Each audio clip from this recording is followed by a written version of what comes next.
Now, the consultation on the planned third runway at Heathrow has been reopened. The Department for Transport's published new evidence, including updated noise analysis and a new air quality plan. Heathrow's expansion poses a dilemma for the government. Block the plan, and it appears to be anti-business, or back it and look like it doesn't care about the environment. And new data suggests Gatwick could be a better bet. Well, I'm joined now by Cait, Hewitt, Deputy Director at the Aviation Environment Federation, and Parmjit, Dhanda, the Executive Director at Back Heathrow. Very good evening to you both. Thanks for joining me. I'll start with you if I can, Parmjit, Dhanda. We're hearing that Gatwick could actually be better economically and environmentally. Why are we even still talking about Heathrow given this new data? Yeah, well, why are we talking about it? It's not what the Minister has said. The Minister is very clear that their favoured option is Heathrow. They've had an independent commission, the Davis Commission. 83% of respondents said they supported Heathrow.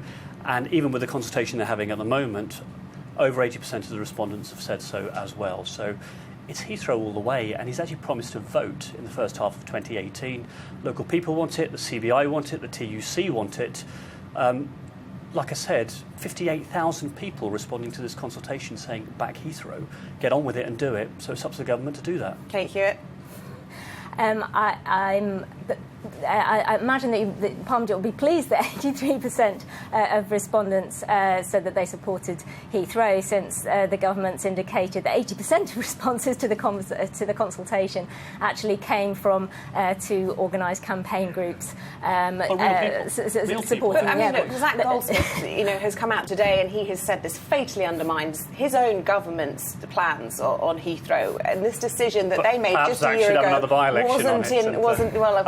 wasn't in light of this new evidence. You can't just dismiss it, can you?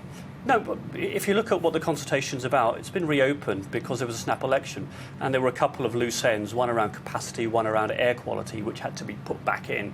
And the government is quite right to open up and do those bits that were missed out. Well, it's also pointing out the different economic and environmental benefits with both options, and it's saying that economically the financial benefits massively are in favour of Heathrow. And I know where that's coming from, Isabel. It's the front page of the Times today, which is out of kilter with all of the other newspapers if you look at it. And if you look at the detail of that article, it's in the body of it. It says, well, actually the DFT said the figures that they've used in the Times are misleading because it misses out things like the benefits regionally, 37 regional airports supporting it, and also misses out, crucially, freight.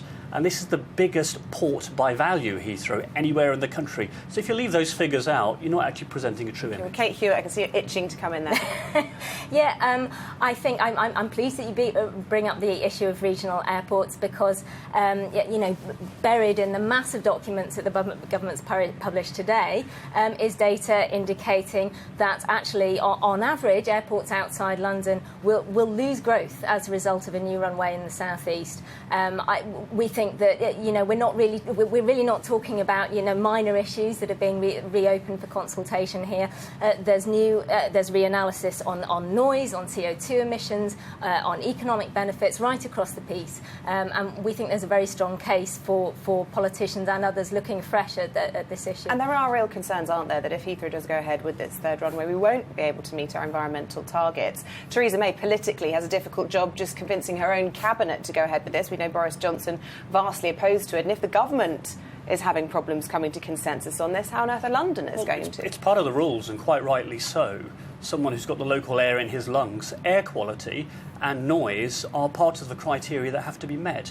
And the Minister was very clear, including in a debate today, that Heathrow meets those criteria. At the moment, but as you referred to the Times article earlier, there was a big discussion about how the modelling for air quality is changing all the time. We're becoming much more savvy about the risks to our air quality. It is, and what you've also got to remember is aviation is moving on. We don't have a problem talking about the automotive cars moving on, getting cleaner, getting greener. It's also happening with aircraft as well. They're quieter, and they're less polluting than they used to be, and that's getting even better. And that's a fair point, isn't it, Cait, Hewitt, that we're talking about, 2025 at the earliest before this could come into play.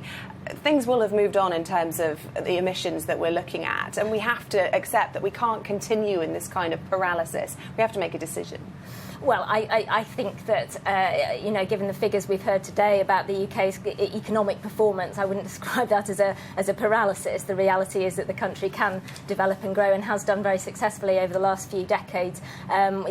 Without a third runway, we're periodically told it's essential for the British economy. In fact, it's not. So you would like to see no extension at either Gatwick or any other airport on that basis, then, that you don't value the need for an extra runway? Well, we believe that the case has yet to be made. We've got absolutely there would be economic impacts of Gatwick expansion, just as at Heathrow. But I do want to pick up on this point about air quality, because it's fair to point at road transport as a significant area of concern about Heathrow expansion.